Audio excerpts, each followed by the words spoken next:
Fantastic. Let's start, dear friends and folks. Good evening, everybody. A few words in German, if you don't mind. Guten Abend. Herzlich willkommen. Schön, dass ihr alle da seid, dass Sie alle da sind. Herzlich willkommen zu einem ganz spannenden und unserem ersten Webinar von der Initiative Menschenrechtsstadt Köln, frisch gegründet, mit dem Titel A Global Perspective on Local Human Rights Responsibility. Mein Name ist Humaira Mansouri, ich bin ein Mitglied von unserem Vorstand und wir freuen uns alle sehr, dass Sie hier sind und dass unsere GesprächspartnerInnen auch dabei sind. And now we start in English. Welcome everybody, we are very happy that you are here.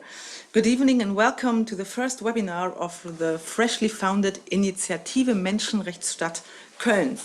German is a very difficult language. Let's just switch to English, the Cologne Human Rights Initiative.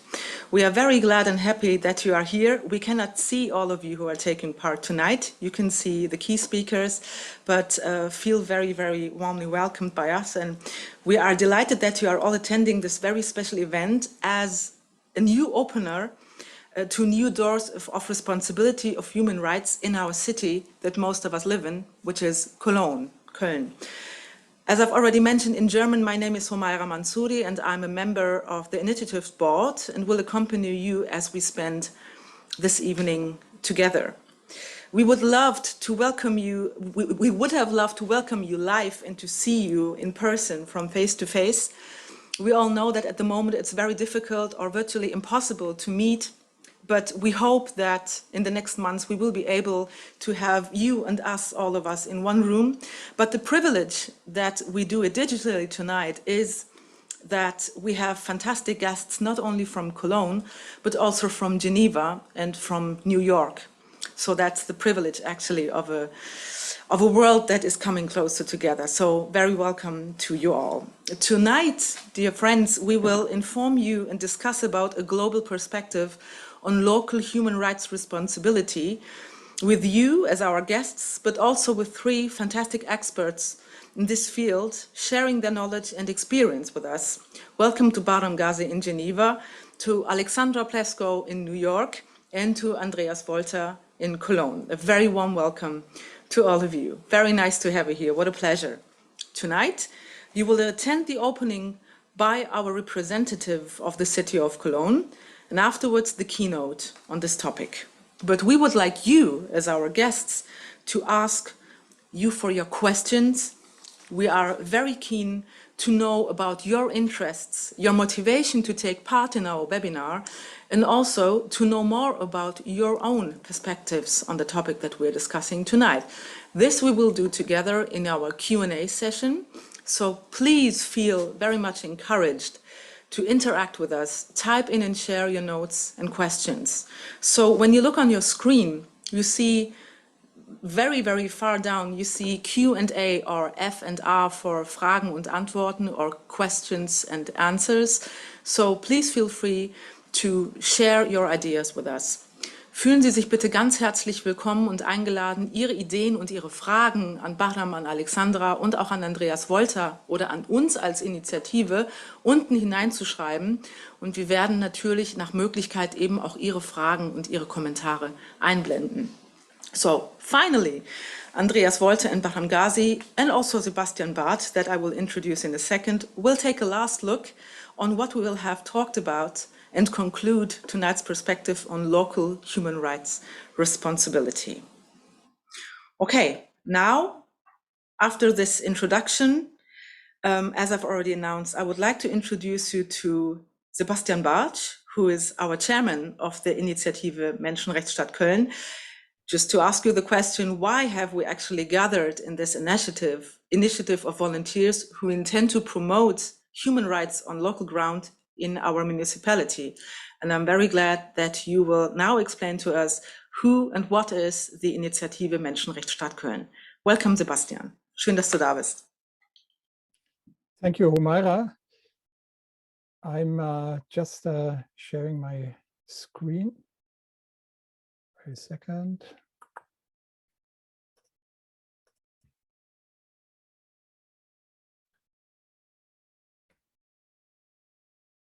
Is the presentation shared? you have it on the screen? Excellent. Yeah, thank you, Omara, for introducing me. I'm Sebastian Bartsch. I'm one of the founders of this initiative, and I'm its chairman. So welcome also from my side on behalf of our initiative. I will very briefly kind of self-introduce the Cologne Human Rights City Initiative. Very brief because this is, of course, not about us today. But we are, of course, pleased that we are able to host this webinar together with the Office of the UN High Commissioner for Human Rights. Very briefly on a key information points on the initiative. We founded this initiative in the second half of last year.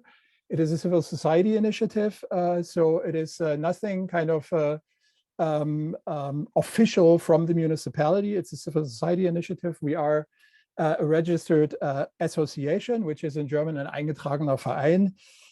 We are independent of political parties, and we are still a purely voluntary initiative.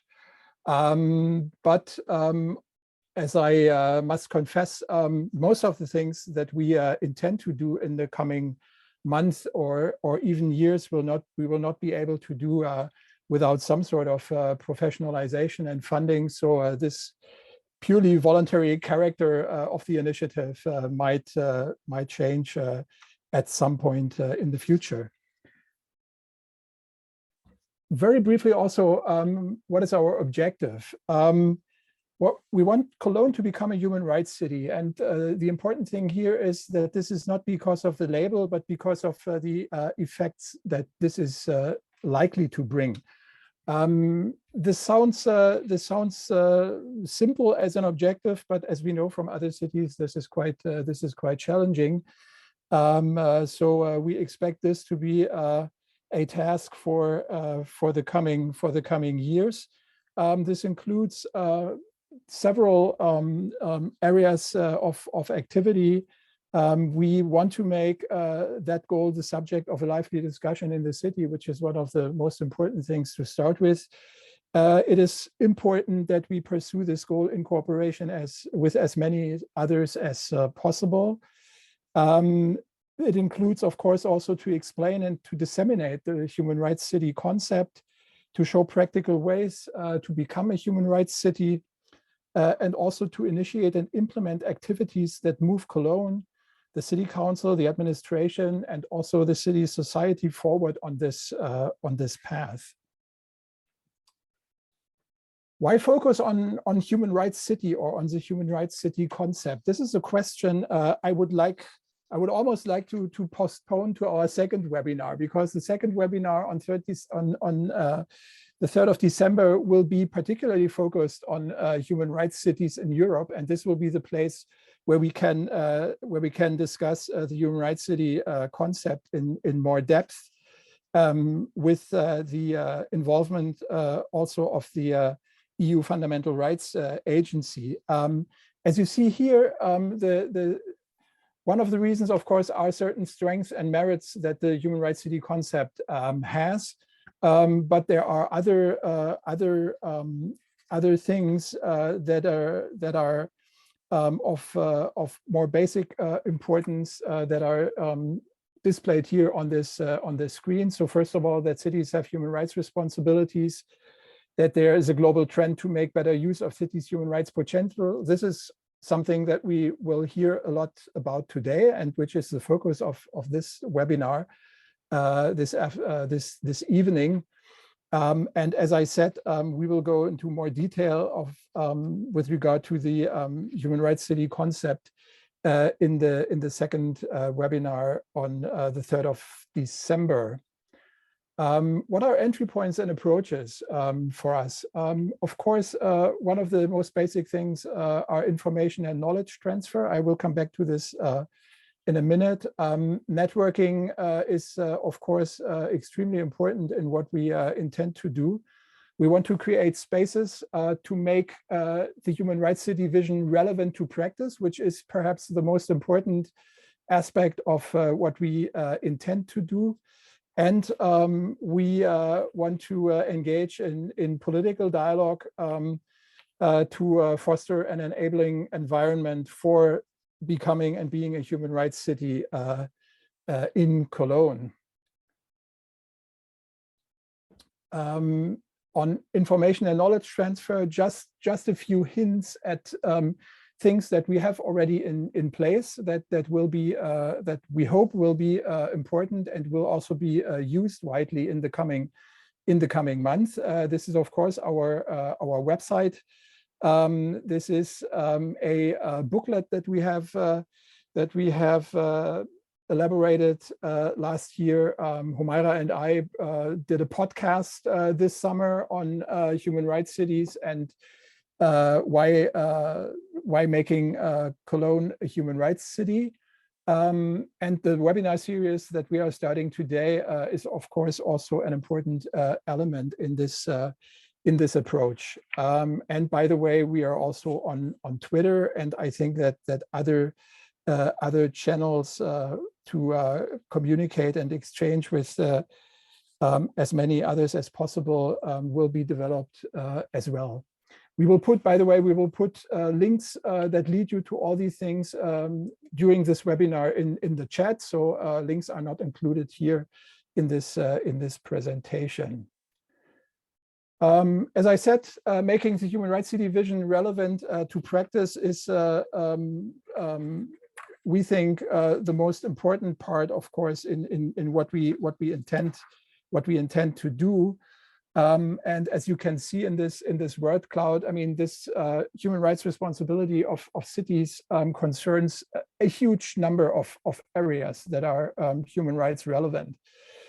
So one of the things we intend to do is together with those who are the experts in these fields in our city and beyond, to step by step look more systematically, more deeply in many of these areas to get a clearer idea on what exactly the local human rights responsibility with regard to such topics is, to see what are international and national human rights documents that set the framework, to see what is interesting and inspiring in other cities with regard to these areas. Also to see how are human rights institutionally anchored in our city, in the administration. And also to see what kind of meaningful figures, data, and reports exist on the realization of human rights in Cologne, and what gaps, what knowledge gaps exist. And based on this, and this is then of course the kind of key step that at some point has to be made, is also to think about and come to grips with the question of what would suitable voluntary commitments for Cologne as a human rights city be.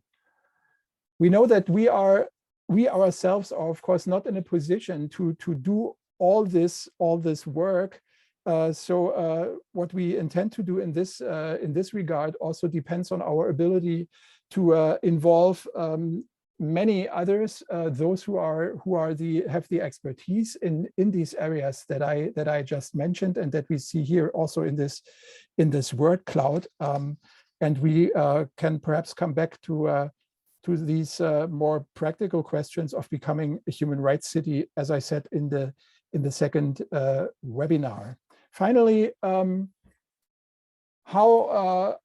how to support our initiative. So of course, joining and getting involved is one of the most logical activities. Spreading the word is important. Spreading the word in terms of helping us to make this human rights city concept known widely. Helping us also to turn this human rights city vision into practice. This is what I just mentioned before. And of course, all this will not be possible in the coming months and years without funding and sponsoring. So we are also working on ways to make sure that we are able to tap in the necessary sources of funding in the future to realize some of the things that I just mentioned. So with that, I would like to close my little presentation and give the floor back to Humaira. Thank you very much, Sebastian, Chairman of the Initiative Menschenrechtsstadt Köln. Thank you for giving us this insight, and we will have many opportunities, I hope, to talk about the initiative in detail in the near future. Thank you also again to Bürgermeister der Stadt Köln, Deputy Mayor of the City of Cologne, Andreas Wolter. Thank you so much for being here and doing the official diplomatic opening. We are very happy to have you here. Let me introduce you with a couple of words. Andreas Wolter is a member of the Cologne City Council and Deputy Mayor of our beautiful city. He has been directly elected to the City Council 4 times, and the City Council elected him Deputy Mayor with a large majority in both 2014 and 2020. Mr. Wolter is also a board member of the German-French Committee of the Council of European Municipalities and Regions and chairman of the Climate Alliance, an association of 1,700 member municipalities in 26 European countries. In his professional life, interestingly enough, he works as an economist in the accounting department of a service company. But let me tell you, we have no idea how he manages to do both, because he's so present with all his heart and all his knowledge and all his motivation to represent our city of Cologne the best possible, and also to push us forward when it comes to human rights in a local basis. Thank you, Andreas Wolter. We're looking forward to your opening. Yeah, thank you, Myra. Good evening to everyone, and a good day to New York. Thank you very much for inviting me to speak at this webinar and to give a view about our local human rights responsibility. I sent you a warm welcome also from our Lord Mayor, Mrs. Henriette Reker, and last but not least, I sent best wishes for a successful meeting from our City Council. I would like to give you some examples of our local human rights engagement. For many years, we have been involving certain groups in the democratic system of our City Council through our city working groups. Integration Council, the city working groups for LGBTIQ, senior citizens, people with disabilities, homeless people, are firmly integrated into our city law. And representatives of this group not only meet regularly with representatives of politics and administration, but also can send members with an advisory vote to the specialized committees, culture, mobility, and so on, of the City Council, and can submit also resolution proposals to the City Council. This way, we can ensure a consistent exchange with these groups in order to identify quickly and remedy their situation in case of disadvantages, special needs, or discrimination. And that was a quite logical step to civic and democratic participation and emancipation after the creation of the Men and Women Equality Office long time ago. So the city administration, we created a diversity unit with the Department of Integration for disabled people and people with special needs, LGBTIQ integration seniors. In 2015, the Cologne City Council decided that human rights should be the basis of municipal action in our international work. It's sometimes a little problem for the protocol or in local democratic affairs if a mayor or someone from the city council is in a sister city, for example, to join officially a gay pride in Istanbul or in Cluj in Romania, which are our sister cities. If you are not invited by the mayor or by the city, but we did it. At least we also announced our trip to, by example, to Istanbul or to Cluj, and so there was no reception for us, but at least they said it's okay that you are coming. So that I think it's very, very important. But the years before, there was a little bit fear to speak about these topics like LGBTIQ rights or other things, or women's rights, by example. And in Cologne, at least we had good experience, by example, with my official participation in the Katowice Pride in Poland with our Polish city. So at least the first time they said we can't make a reception for you, and now I had been there 3-4 times, and at least they said, okay, we make a reception and for you. And this year they also said, okay, we will open this gay pride by a deputy mayor, also from the Polish administration. So there was a little bit progress in our work, and that's a very good thing. You can see. Something can always get better, and but on the other hand, we have a mountain to climb in LGBTIQ or other issues. For example, in Volgograd, in Russia, in Istanbul, in Beijing, human rights work is not possible there for us. We do it for one time, and it was the last time actually, due to the problems we have with China. Or see Corinto in Nicaragua, which is also a sister city, and I was there a few years ago, and the situation for human rights was the worst, except China, I'd ever seen. There is more possible in Russia than in Nicaragua. So because you have a civil society there, you can work with some people who are working under the radar. And so I think it was quite successful that we stepped into this human rights issues. And I think it's very important that local authorities are closer to the citizens than national governments. And that's also, that means that we have a direct influence in the quality of the life of the citizens. One thing for me is very important, refugees. We hosted, Cologne has 1 million, a little bit more than 1 million inhabitants. We hosted 14,000 refugees in our city in 2015 and 2016, including 3,000 children. We created for them more than 200 additional school classes in our city. So that's a very important thing. But we are internationally involved not only as a safe harbor. So and Cologne City Council is in the process of setting up a human rights office. With the adoption, with our budget, we decided a few weeks ago, and we have envisaged the following areas of action. So we want to make a shouldership program for threatened human rights activists. The decision is also on the way.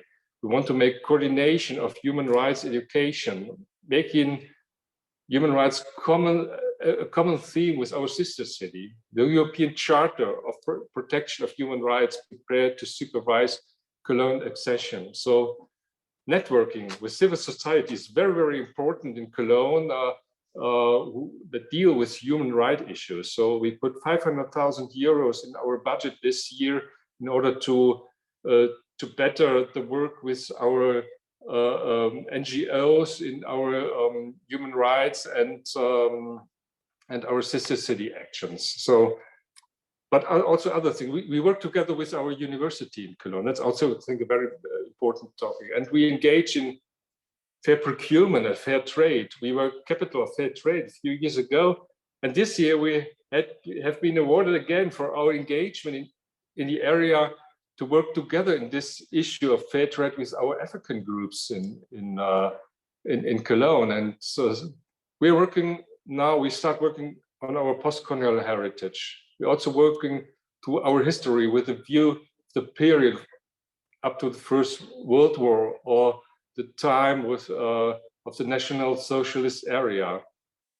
I think our municipal museums play a good role in this case, and the goal of the city of Cologne is to enter also in another city partnership with another sister city, with a city in Central or West Africa, because I think that's very important to deal this with cities on the same level. So that's I think it's very important for us. And yes, that's another thing we are doing actually in Cologne, and I informed you a little bit what's going on actually. So thank you very much for listening to me. Thank you.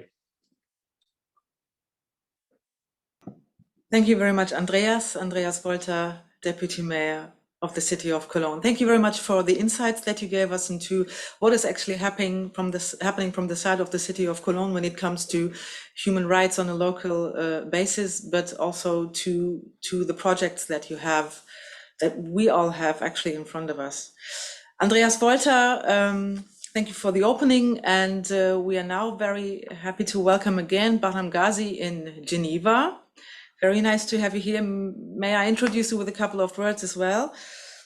Bahram is a doctor of international law with an extensive experience in human rights and their implementation. Bahram Ghazi is currently the United Nations Office of the High Commissioner of Human Rights Advisor on cities, local and regional governments, and human rights. And your areas of expertise include a wide range of civil, political, economic, social, and cultural rights, including the right to adequate housing and issues such as urbanization, land, and human rights. Bahram Ghazi has taken part in commissions of inquiry and has conducted human rights assessment missions in various parts of the world. He has published and contributed to books, articles, and reports, including on international financial institutions, economic, social, and cultural rights, or forced evictions and development. We are very happy that you're sharing your knowledge with us and that you are doing the keynote tonight, and we are very happy that you will also be supported by Alexandra. And the stage is yours. Thank you for being here, Bahram and Alexandra. Thank you very much, Omaira, for this introduction and also for the invitation to be here. I mean, it's a very great pleasure to have this interaction with the audience, but also with the Deputy Mayor of Cologne. And it was fantastic to hear the different initiatives and things that are ongoing in Cologne in relation to human rights. I think that gives a bit why the global perspective is important in this discussion, and this is what I'm going to say in the coming minutes. But it's this relation between the global and the local that is quite important. And then international discussions need to be also fed with the experiences at local level. And I think it's really, for me at least, and the Office of the High Commissioner, very important to hear what is going on at local level and all these promising practices that happen and that can continue, develop, and also be replicated elsewhere.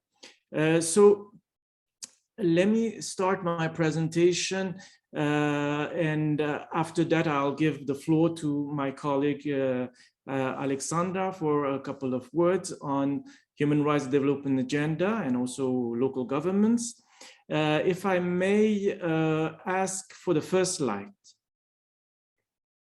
Thank you very much. I think I will just say a few words also on the office where I'm working, just to give an idea of the range of issues that we're covering. So the Office of the High Commissioner for Human Rights headquarters is in Geneva, and we are the leading United Nations entity on human rights. We work toward the full realization of all human rights worldwide, as set out in the Universal Declaration of Human Rights and other international human rights instruments. We have with the New York, an office in New York where Alexandra is, but also 90 country presences where we collaborate with, of course, the national government, but also in many cases with local governments. So the office promotes and protects all human rights through speaking out on human rights violation and help preventing them, empowering people to know and claim their right, helping to elaborate legal standards and supporting the development and enactment of human rights compliant laws and policy, developing methodologies to evaluate and monitor human rights progress, some of them which are also of interest for local governments, providing legal and policy advice, advocacy and capacity building, and of course, ensuring that the 3 pillars of the UN, which are peace and security, development, and human rights, are interlinked and mutually reinforced.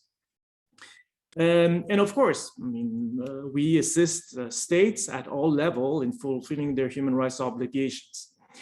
So next slide, please.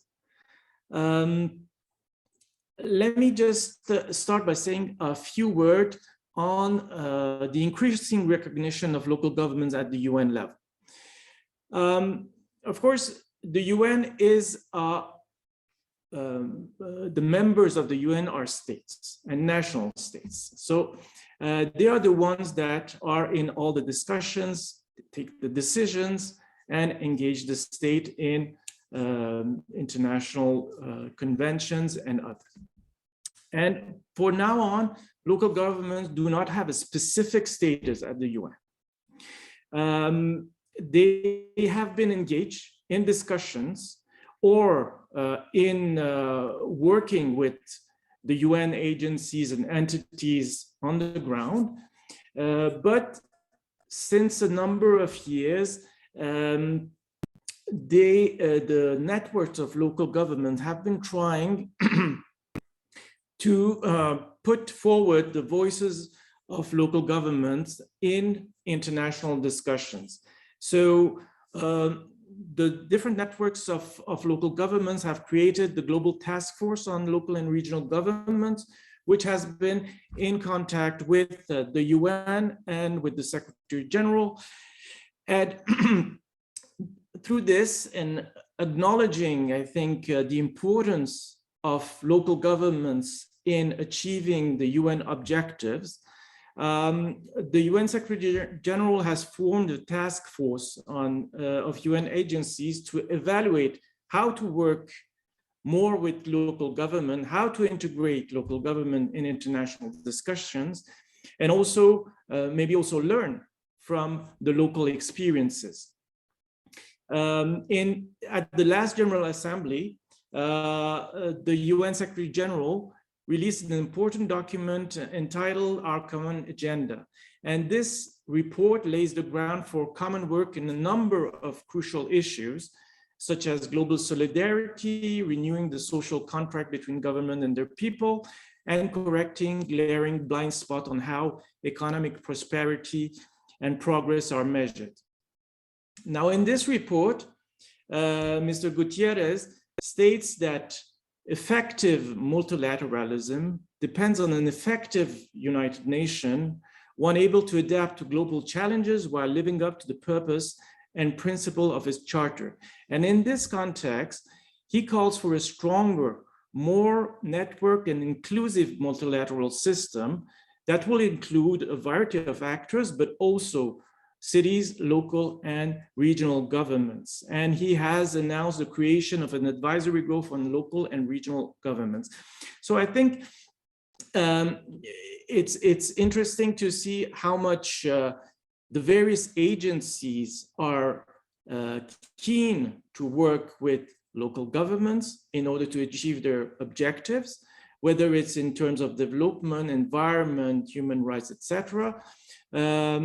But I think the important thing is to see that there is a recognition that the discussion, the decisions that are taking place at global level, at the UN, have impacts on the local level.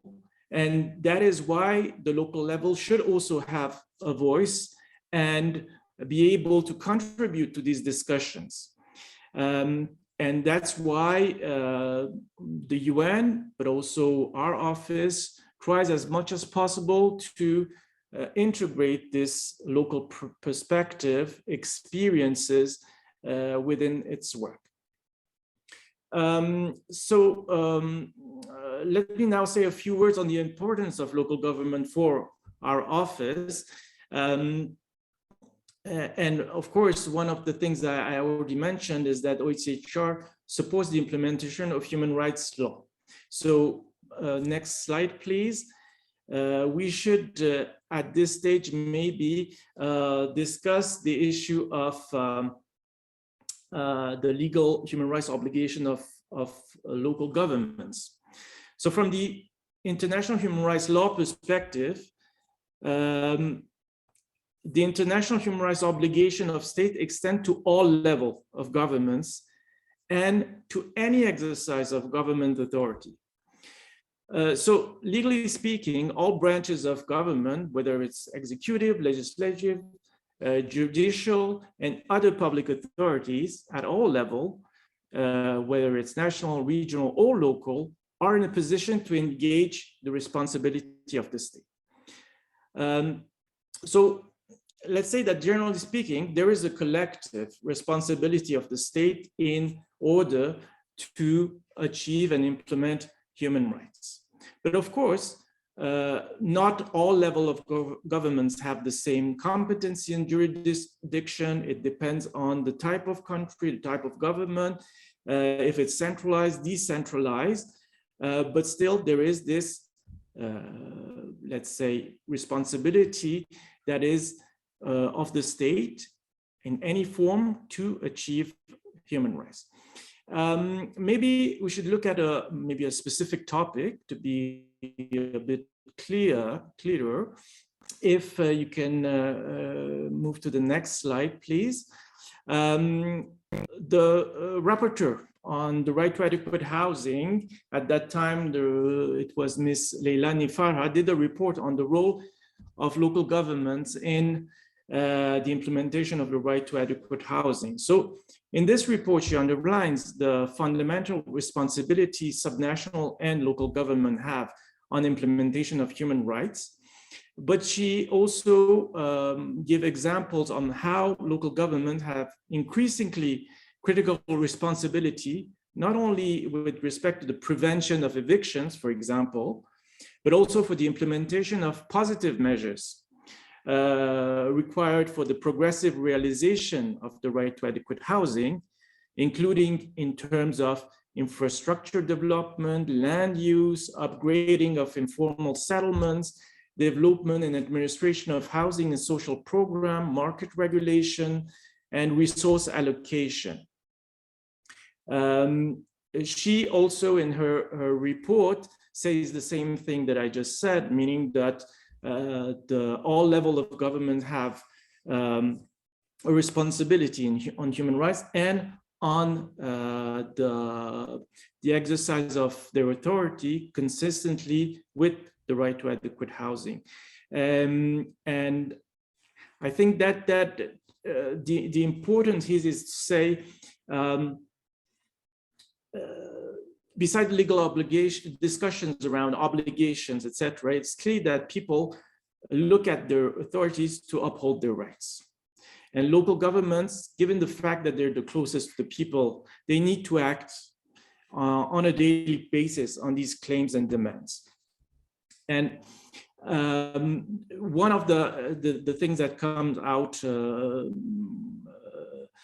quite often is to say that resources or competencies are lacking at different levels in order to achieve rights. But despite all this, we see how the local governments have been able to advance on the human rights agenda within their competency, within their resources, and a lot of it is about political will.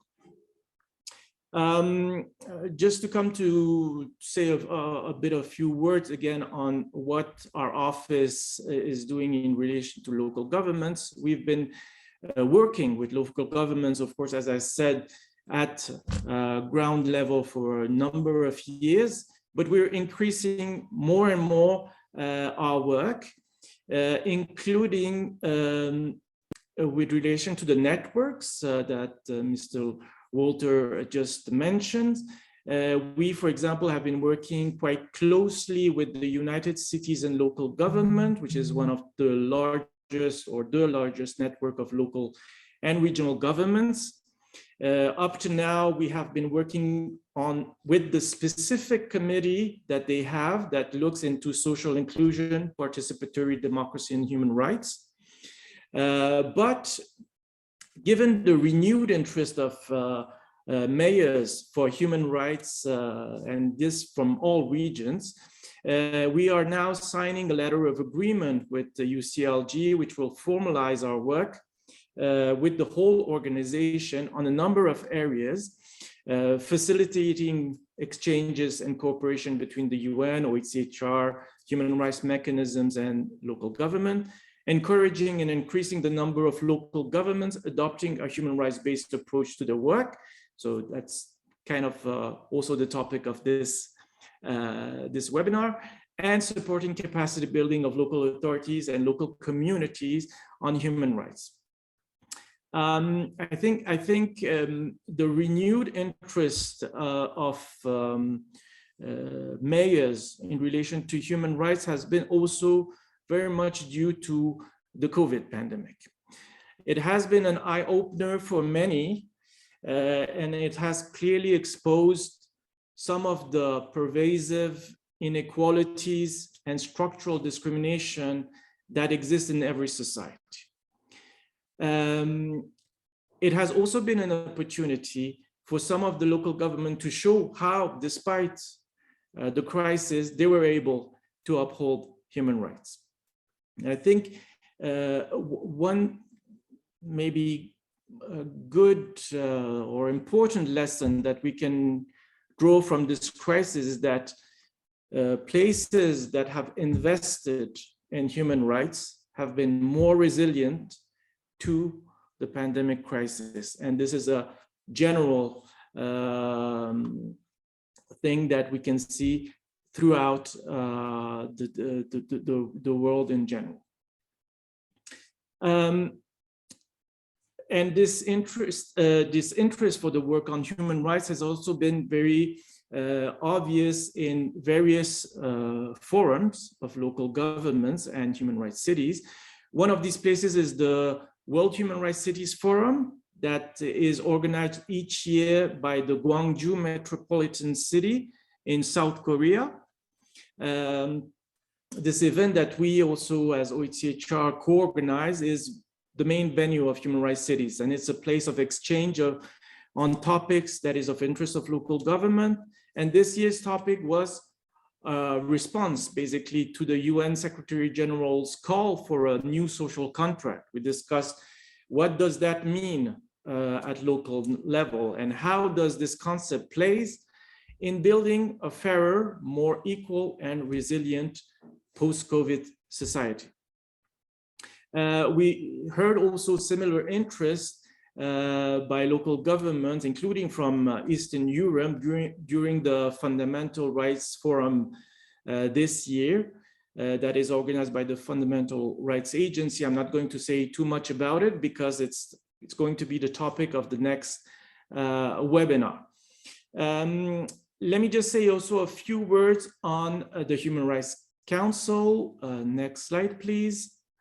The Human Rights Council is an organ, the main organ dealing with human rights, constituted by state.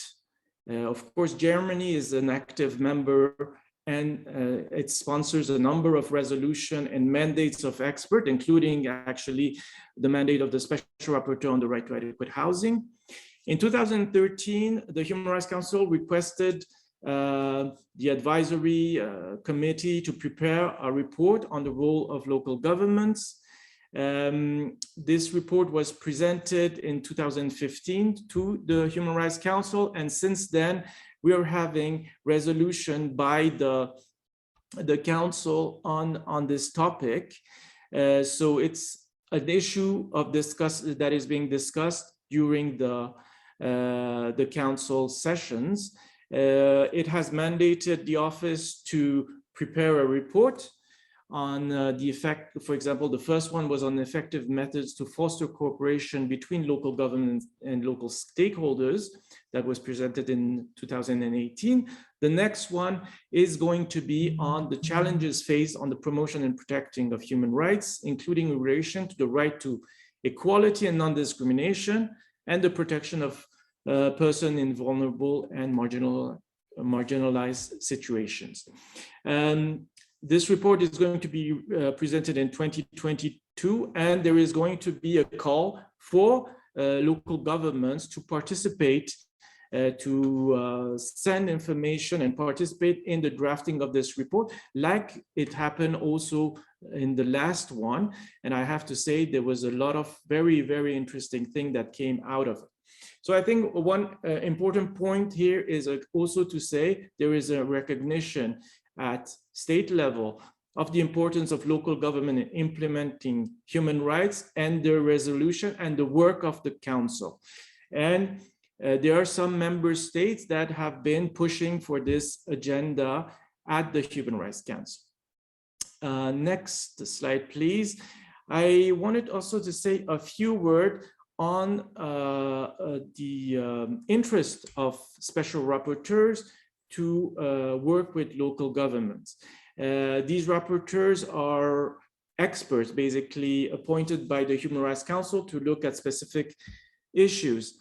And they have been interacting with local government and network for a long time. One of the initiatives I could mention is, for example, UCLG, our office and the Special Rapporteur on the Right to Adequate Housing launching an initiative called The Shift. Basically, The Shift is about shifting the general view of housing as a commodity to housing as a human right. This has had a kind of great impact. More than 40 cities have joined this initiative and are working on this, which is quite good. Same thing for the Special Rapporteur on cultural rights, where with the help of the city of Geneva, they launched a declaration on cultural heritage, and that is about the protection of cultural heritage and foster solidarity between cities to rebuild what was destroyed. So these are kind of example of different things. Now, next slide, please. I just wanted to say a few words on a number of topics, and they are wide, where the fact of working on human rights and working with local government is important. I will let Alexandra talk about sustainable development, but I just wanted to say a few words on urbanization. We know it's one of the important trends of this century. We know that we are having more and more population concentrated in cities with all the different issues that this may entail in terms of health, where we saw what happened with COVID, but also housing, access to basic services, the issue of when this urbanization is not done in a human rights way, how we can have spatial segregation, ghettoization. The next report actually of the Special Rapporteur on Housing is going to be on this topic, and he had actually a consultation on this with local governments. I think that's one issue that is important, and the crucial role of local government in these issues is obvious.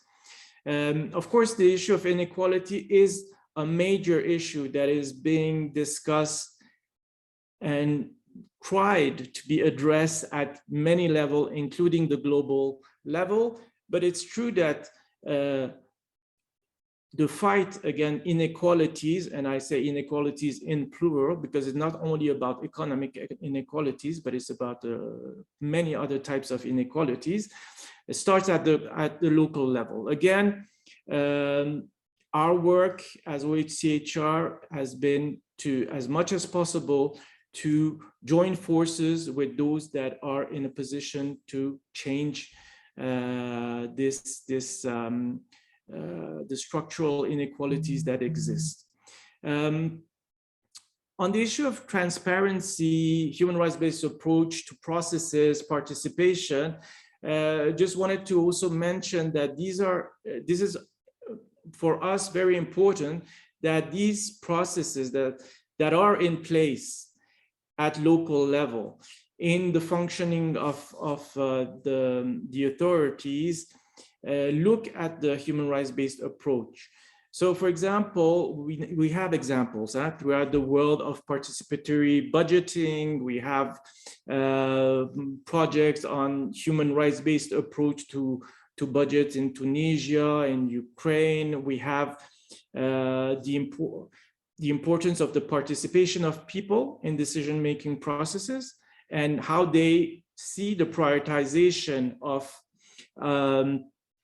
for example, budget in accordance to what they think is the most important. And also one of the issue that came out also quite clearly from, well, the COVID crisis, and I have to say the climate crisis, is also the importance of participation of the youth in decision-making. And again, we have examples of cities from like Bignona in Senegal or Baguio in the Philippines, who are increasingly including youth in their city council, etc. I mean, accountability and recourse mechanism is, of course, like one of the basics of human rights. I think it's important to look at these issues, and it's also important to look at the good practices that exist in different parts of the world, including, for example, the fact of having ombudspersons, and, for example, dedicated section on human rights in local governments, which is something that Mr. Walter just mentioned, and I was very happy about this. I think it's also the issue of monitoring that is quite important. Monitoring to see if we're advancing, stagnating, or regressing in relation to human rights. In this context, I mean, and if I can mention, let's say, a good practice from local authorities. In York, they have developed a report on human rights indicators. They have been doing this for a number of years. Last year, they continued doing this, and they saw the differences of these indicators with the impact of the COVID on a number of things: housing, health, discrimination, etc., and so on. And actually, the new report is going to be launched on the 9th of December.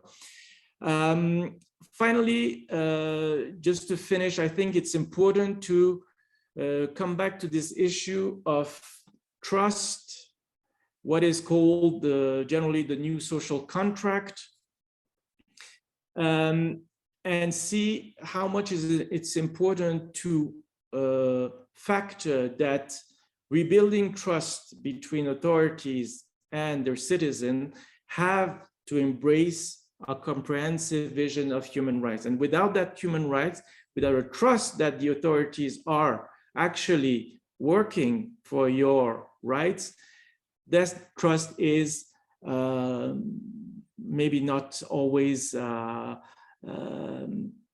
achieved. And one of the examples I just wanted to tell, to give is, and that relates also with the issue of violence and social unrest, is that, for example, in Buenaventura, which is a city of 400,000 inhabitants in Colombia, it's one of the biggest port of Colombia, with 60% of the country's export and import coming to that. But still, that city has 80% of the population living in poverty. 40% lack access to water and sanitation, etc. And despite the fact that for a number of years, the population has tried to address these human rights issues and ask for the authorities to to address them, it didn't work. So in May 2017, there was a general strike. Around 70% of the population went to the street. Everything was closed. The port was closed. Nothing was coming in and out. That strike, that was a 3-week strike. It led to finally a negotiation with the state authority and there was 9 agreements on a number of topics like education, water, sanitation, housing, etc., through a participatory process with clear benchmark and also dedicated resources. It's interesting to see how that came out from a local communities, how they've claimed their right. And interestingly enough, the current mayor of Buenaventura is one of the leaders of the social protests. So there is a cycle sometimes to this. I will stop here and I will ask Ms. Alexandra Plesko, which is my colleague from our office in New York, who's working on human rights and the 2030 Agenda for Sustainable Development, to say a few words on this. Thank you. Thank you very much, Baram, and a very good afternoon, good evening to all of you from New York, from my side as well. And let me first thank the organizers for the opportunity and for inviting me to discuss the relevance of the 2030 Agenda for Sustainable Development and the links to human rights in the context of local governments. As Baram said, my work really focuses on raising awareness on the many linkages that exist between human rights and the 2030 Agenda, and really helping different stakeholders like local governments to strategize how to use the Sustainable Development Framework to also advance human rights. And because we really cannot talk about sustainability, about sustainable development without talking about non-discrimination, equality, inclusion, and participation. So in short, we cannot really talk about sustainable development or implementing sustainable development well without integrating human rights in the relevant work. So please bear with me. I don't have any slides to show you, but I will use the 5 minutes or so that I have at my disposal to focus my remarks on 3 key areas. The first is really to sort of unpack a little bit the interlinkages between the 2030 Agenda and human rights. The second one, I would like to just touch upon the current pandemic context, and then also speak to the 2030 Agenda follow-up processes and the voluntary local reviews, and which is something that we see many cities engaging in increasingly, and there is a lot of interest around it.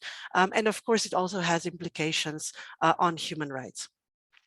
So in terms of my first point on the 2030 Agenda and human rights, we really need to understand that the 2030 Agenda, and just as a side note, that is a broader concept than just the SDGs or the Sustainable Development Goals. So the 2030 Agenda itself is very much firmly anchored and grounded in human rights and human rights principles and standards, which in turn means that we will not be able to deliver on the 2030 Agenda if we don't tackle and significantly improve the human rights situation in our countries, regions, cities, and ultimately communities. And we all know, I think, that the real change happens at the local level, right? Therefore, the role of the cities is really paramount when it comes to embedding human rights in development to make them to make the development sustainable through what we call a human rights-based approach. And in that sense, that the cities or anyone undertaking sustainable development work will be best placed to really deliver on what is ultimately a very transformative vision of the 2030 Agenda. Now, when we talk about the 2030 Agenda, we are talking about the 2030 Agenda as a document, the 2030 Agenda itself, which, if you take a look at it, it brings in the Universal Declaration of Human Rights explicitly. It brings in the Universal Human Rights Treaties. It also brings in very core human rights principles like inclusive participation, like all of government and all of society approaches. It talks about accountability, it talks about non-discrimination.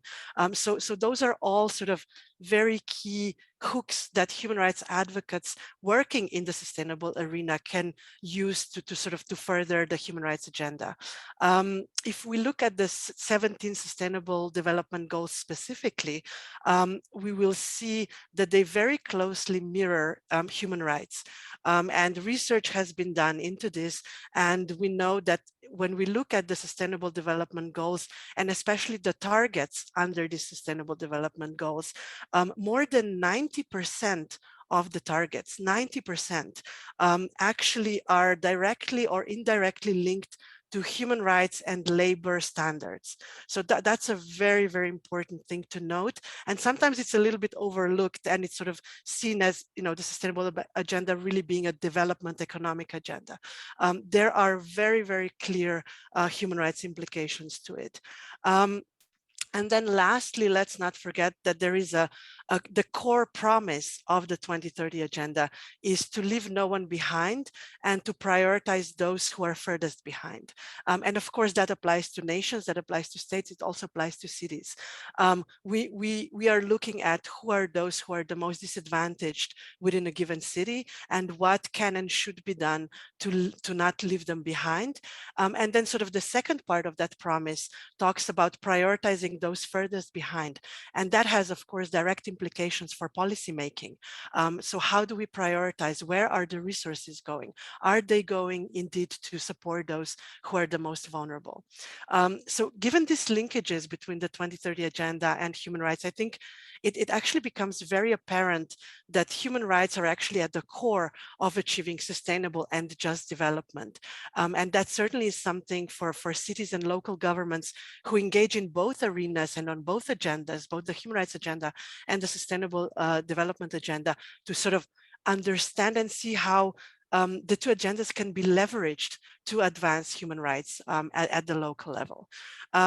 Now, my second point is linked to the pandemic context in which we find ourselves today, and which of course also has important implications both for human rights and for sustainable development. And sadly, due to the socioeconomic impact of COVID, we are seeing reversals of the gains of progress that has already been achieved, again, both in human rights and sustainable development. So globally and also at the EU level, we see the 2030 agenda being put forward very formally as the main global blueprint for the COVID response and recovery. And that again has policy implications, implications for policymakers. And in this context, I just wanted to make sure that everybody in this virtual space is aware of an initiative that's called the Sustainable Recovery Pledge. It is an initiative that was started by Costa Rica and Denmark, and now has about 49 member states that have signed up to it, including Germany. And it's basically a pledge by the signing countries, so also Germany, that says that the countries will place human rights at the center of COVID response and recovery efforts. And again, that of course has implications that trickle down to the subnational levels as well. And just sort of as a side note, of course, and I think Baram also alluded to it, I think we can all agree that ultimately the impact of the pandemic would not have been as severe had we been making better progress on human rights and sustainable development. So that is now one of those things that is really bringing the opportunity to more forcefully raise human rights issues, both at the local and national level, both also in the sustainable development arena, as well as in the sort of core human rights arena. And I think it's really crucial to make those linkages and to connect the dots between the actors working on both, because sometimes, we're sort of comfortable in our respective silos. And it's really together by joining forces that we can really create progress and more momentum. And then my third and final point is on monitoring and accountability processes within the 2030 agenda, where we're seeing really an increasing and a tremendous interest from cities and from regions in preparing what are called the VLRs, or the voluntary local reviews. Now, these are really snapshots of where a city stands or a region stands when it comes to the implementation of 2030 agenda and achieving sustainable development at the level of a city.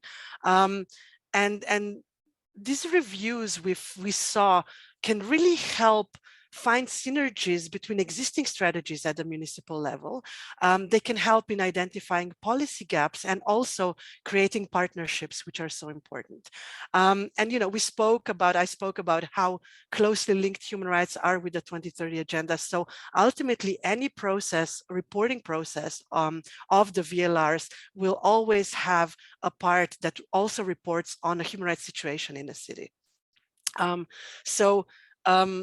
And in a way, the VLRs are also a very useful tool to assess the remaining gaps and to talk about prioritization when it comes to assessing who is being left behind, what are the key issues, what are the key human rights that should be prioritized, and what needs to be done to change that by whom. Ultimately, you perhaps know that so far there have been 3 German cities that have conducted voluntary local reviews. The first one was conducted in 2019 by Mannheim, and that was the first German city to submit a voluntary local review. And in 2020, the reviews were also presented by Bonn and Stuttgart.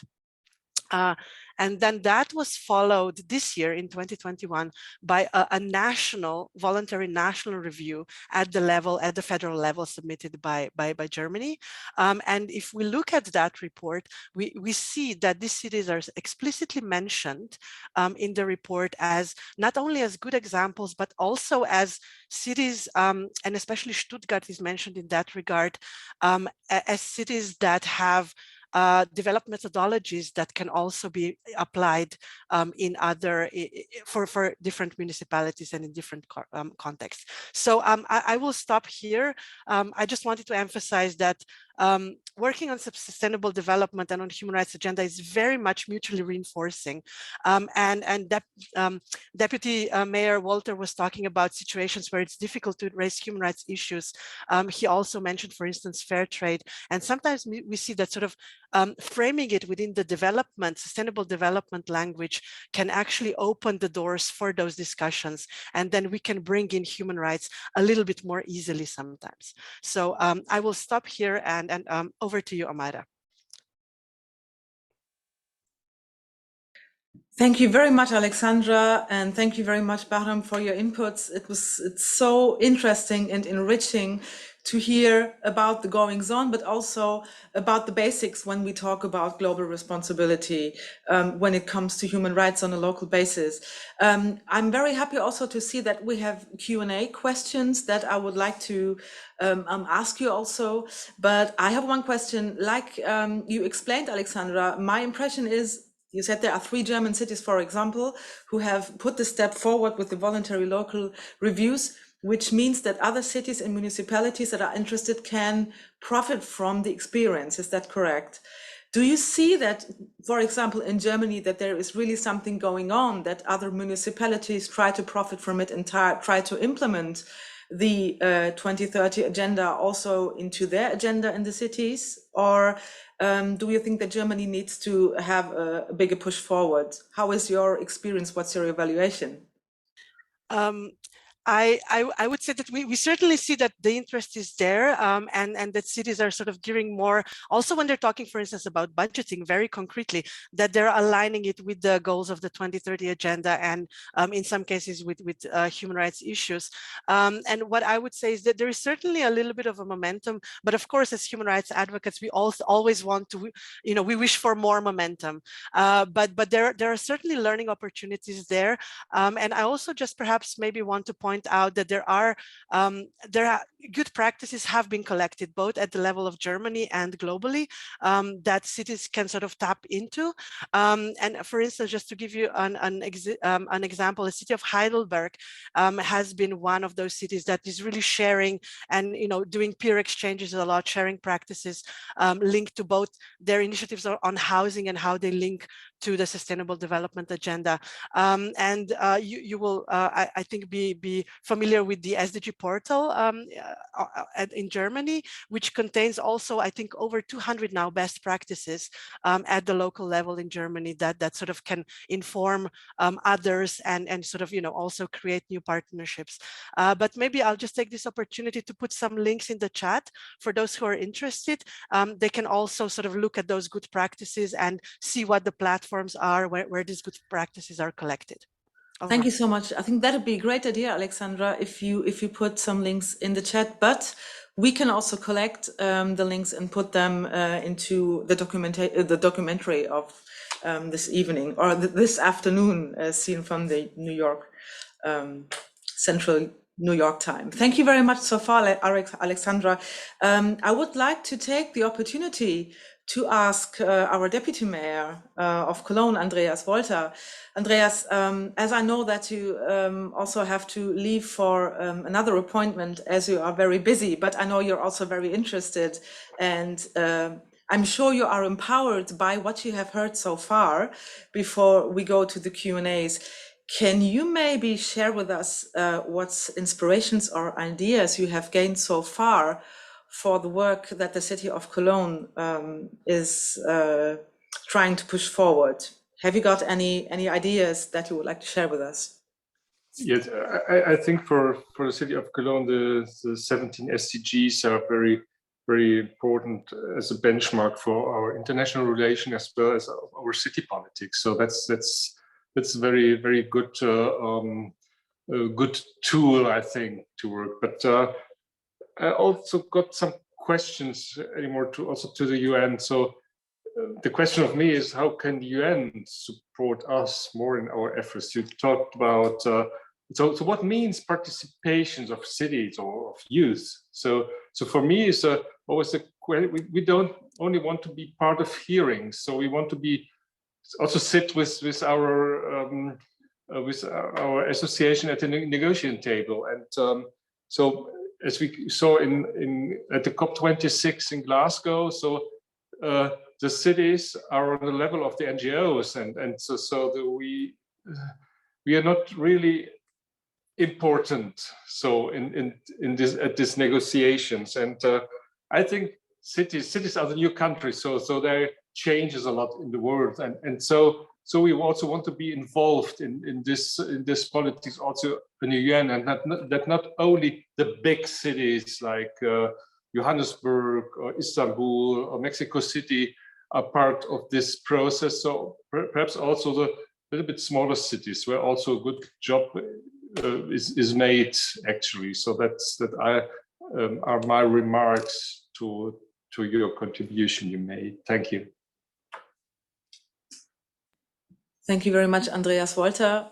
It is also important to us as an initiative, and I'm sure also to the guests that are attending this webinar, that we keep in close contact and touch with Bahram and Alexandra, and especially to Andreas Wolter, because we have a goal to achieve, or we have an aim, a target that we want to bring forward together. And we will discuss these topics in detail in the next weeks and months. And we think it's very important to share and exchange ideas, and like Alexandra said, also to look at what other cities or municipalities are actually doing, so that we can profit from it and bring this forward.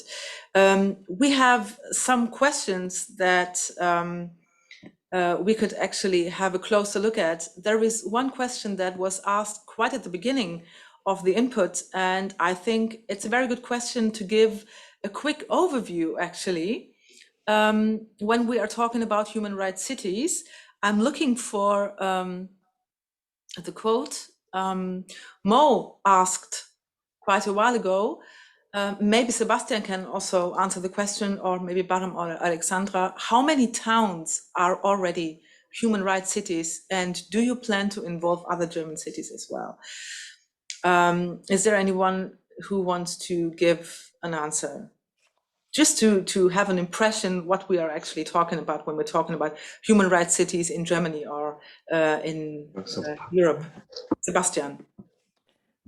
Well, I think that I think it depends on the count. So for instance, when one takes a look at the Wikipedia webpage on human rights cities, I think one finds a number of 40 something. When one is looking at other sources, the number is a bit lower. I think this depends. The reason for this is, I think, that there is so far there is no kind of generally accepted definition and no kind of accreditation mechanism. So being a human rights city is mainly based on a kind of self-declaration that cities are doing. We know also that there are certain cities that at some point made this declaration without then doing not that much to follow up. So we have a landscape of human rights cities that is very diverse. And as far as Germany are concerned, in Germany, Nuremberg is the only city that officially declared itself a human rights city, a city of peace and human rights, which I think dates back to the 1990s or early 2000 years. As far as we are concerned, as a Cologne Human Rights City Initiative, I mean, of course, we intend also to reach out to other cities in Germany and also to other local actors in Germany to get in touch with them and to do what we can also to initiate more discussion and more exchange around the concept of human rights cities. Thank you very much, Sebastian, for the explanation. Maybe I can also ask a second question, because I think it's also a basic but very important question. How will you make human rights seen in public? How do you implement human rights education? Is there anyone who would like to give a comment on this question?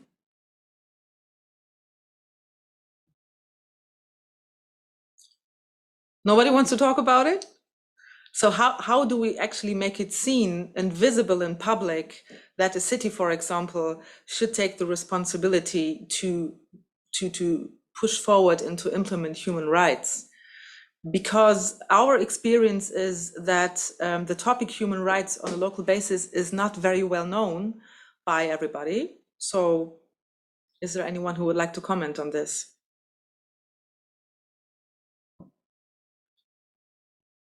Okay. Maybe this could be, this will definitely be a topic of the next webinars. So I would go to another question. This is also a very interesting one, maybe to Bahram and to Alexandra, how to deal with city partners when they are an organized part of a central authoritarian system. So that's also very interesting. Would you like to comment on that? Yeah, maybe very quickly on this. It's the same issue that all of the UN, all of the UN agencies, etc., would face in relation to issues that have to deal with different types of government, different focuses, different openness to discuss issues. I think that is not something that can be, I mean, there's not one kind of response that will fit all. It really depends on the context. It depends on the different actors. It depends on the entry points that can be found. And to a certain extent, it also depends on the trust that you can create with your partner. It is true that, for example, if you come up with, let's say, a topic that is quite sensitive, like let's say torture. And this is your entry point of engagement with some authorities. I mean, the space of dialogue is quite narrow. Now, when you come up to discuss on very concrete topics, like let's say about the issue of access to health, you know, these kinds of issues that are very practical, again, maybe there is less tension and there is more possibilities of dialogue. Now, of course, I understand the issue of states where decisions are taken at a specific place, but there are still spaces that is where it is possible to work either with the local government, but also with the local communities. Thanks. Thank you very much for answering the question, Bahram. I'm having another look at the questions. The questions are all very interesting, and we are very happy to have people in the audience who are really interested in the topic and to go further in the discussion. But of course, we have a natural limit, a time limit, but these are also inputs for us actually to go further and take these questions also as an input, what we can talk about in the next seminars and what we can implement in our work. As you both, Alex and Bahram, mentioned the pandemic, there is a question that I could maybe quote. In the wake of the global pandemic, a new trend is emerging, also known as human rights populism, where increasingly and quite literally every claim to social justice can be articulated with rights language. Unfortunately, this does not always result in constructive dialogues. Sometimes populist and far-right groups weaponize human rights against human rights. So the question is now to the speakers and the experts, what role could human rights cities play in addressing this challenge, this polarization, and responding to human rights populism? Would you like to comment on that, Alex? Perhaps if Bahram allows, I will speak to that. And let me also just connect it to the first question you asked on human rights education, because I think that is actually very much interlinked, right? You said that, you know, and you rightly said within sort of the populist discourse, the human rights narrative is often being used. This is a right, this is not a right. And where human rights cities and human rights advocates and those who understand the international human rights law and the framework that it provides, it is really all of our role to explain what is and is not a right, and how those rights can be implemented. And also, let's not forget that every right on its flip side has a responsibility or an obligation.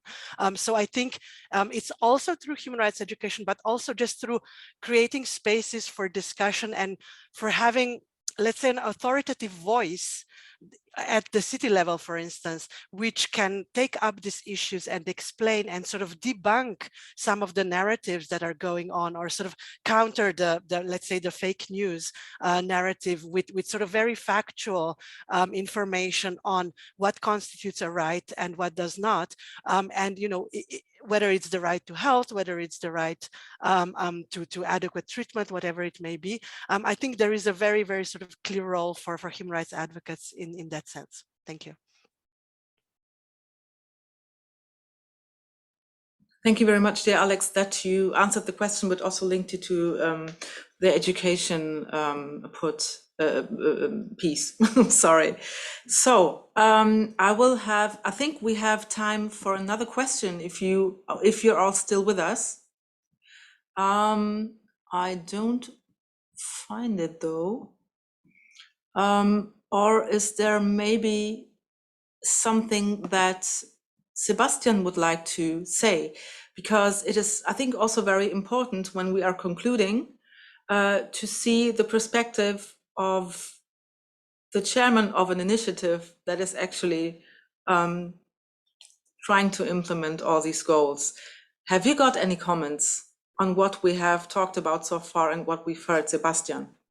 Well, Well, at this stage, and given the little time that we have left, I would not like to do a kind of wrap up, and I would very much like to come back briefly to the webinar series and give a kind of preview on what will come next in the coming weeks. But before I do that, I just saw a question coming in. If you allow me to bring this in, Humaira, that I think Fatma Ramazanoglu asked whether Bahram might give an answer to the question or to the comment that Andreas Wolter made already, which I think is very interesting and important. How could the UN perhaps help cities promoting human rights, and is there a possibility to involve cities at the decision-making level, so in the work that the UN is doing?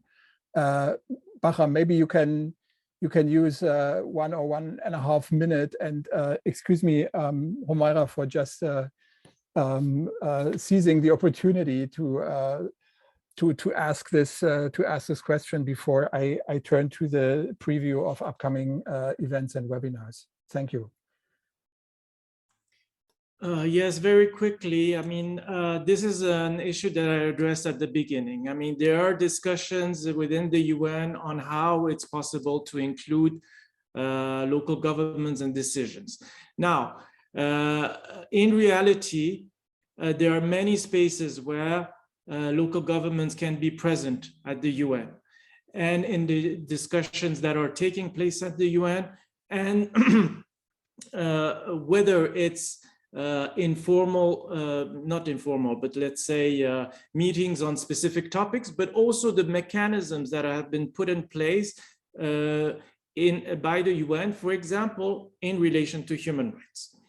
That can be the treaty body process, that can be the UPR process. I mean, very recently we had a discussion in Geneva on how local governments can be integrated or at least influence the UPR, the Universal Periodic Review, so a peer review of human rights that is taking place at the Human Rights Council. What place can local governments have? There are these discussions, there are spaces, there are possibilities for local governments to provide information, to receive recommendations from human rights mechanisms, or also recommendations, or let's say make their problems heard by sometimes national authorities through the recommendations of human rights mechanisms. But this is a ongoing issue, and I'm sure we're going to progress on it in the coming years. Yes. Thank you very much for answering this question. And as I'm looking at my watch, I think we need to do something like a small wrap up and let you all know that we will, of course, be heading up to much more than that. That this has just been the start, Sebastian. Is that right? Yes, this is right. And maybe someone can just briefly upload or share the screen with the upcoming, that shows the upcoming events in this webinar series. Perhaps just to clarify once again, I mean, the general purpose of this webinar series as a whole is to contribute to the encouragement of more effective ways to promote and protect human rights at the local level by providing and sharing knowledge. And what we did today was first of all to what we call give a global perspective on local human rights responsibility. And I think that thanks to the inputs that we had in combination with what the Deputy Mayor Andreas Wolter shared at the beginning about the situation in Cologne, I think that, or I hope that this webinar fulfilled this purpose. As you can see here on this slide that is shared on the screen, more webinars will come up in the coming days and months. I think most of you know already from the invitations that another one, the second one, will be already on the 3rd of December on human rights cities in the EU. And this is for looking more closely at connections between human rights and cities in the EU context. This will be focused very much on human rights cities, about which we have deliberately not talked too much today. And it will in particular discuss the issue of why it is important to be a human rights city and what practical added value it does provide. And this will be, we will have also participants from human rights cities who will talk about the practice in their cities. And so I think we will there then also get a still better idea of the things that happen in human rights cities. We will get stimulation from this, I think, in terms of what can be done in cities who are on the way to becoming a human rights city or start reflecting about this. So I would simply seize at the end of this webinar the opportunity to warmly invite you again also to this second webinar, and there will be others in the first quarter of 2022 on issues such as links between academic human rights institutes and human rights work at the local level, on local complaint mechanisms, and also on the monitoring of cities' human rights engagement, which we think is a hugely important and interesting topic for any city thinking about engaging in human rights more systematically. So with that, I would like to close my my little wrap up, so to speak, and hand back to Humaira. And thank you all once again for contributing to this event, either as speakers or as participants. Thank you. Thank you very much, Sebastian, for announcing the upcoming events that we would like to do with you together and with many, many other people who are interested in this topic. Thank you again also for attending this webinar with us, for spending time with us, and we hope that you stay tuned. Thank you very much, Alexandra Plesko in New York. Thank you very much, Bahram Ghazi in Geneva. Thank you very much, Deputy Mayor Andreas Wolter in Cologne. And also to every one of you out there. We know that you're not just from Cologne, but from other German cities and also other cities in Europe. So we are very happy to be very international for a very local topic on a global perspective. And I would like to tell you as well that this webinar has been recorded, and the recording as well as a brief report of this webinar will be made available shortly on the initiative's website. And maybe you could also show again our contact details, which are quite small, but you can read them maybe. I will just say again, thank you very much for making it a bit readable. I would just like to tell you again the internet address that we have. It's info@initiative-menschenrechtsstadt-köln.de. And of course, you can also see how you can get in touch with Bahram Ghazi, bahram.ghazi@un.org, and also with our Deputy Mayor, andreas.wolter@stadt-köln.de. So we are happy to keep in touch with you, and we're happy to exchange ideas with you and to bring forward this topic. Thank you very much for being with us tonight. We're looking forward to welcoming you again on December the 3rd, and stay healthy and happy and stay empowered. Thank you very much. See you next time.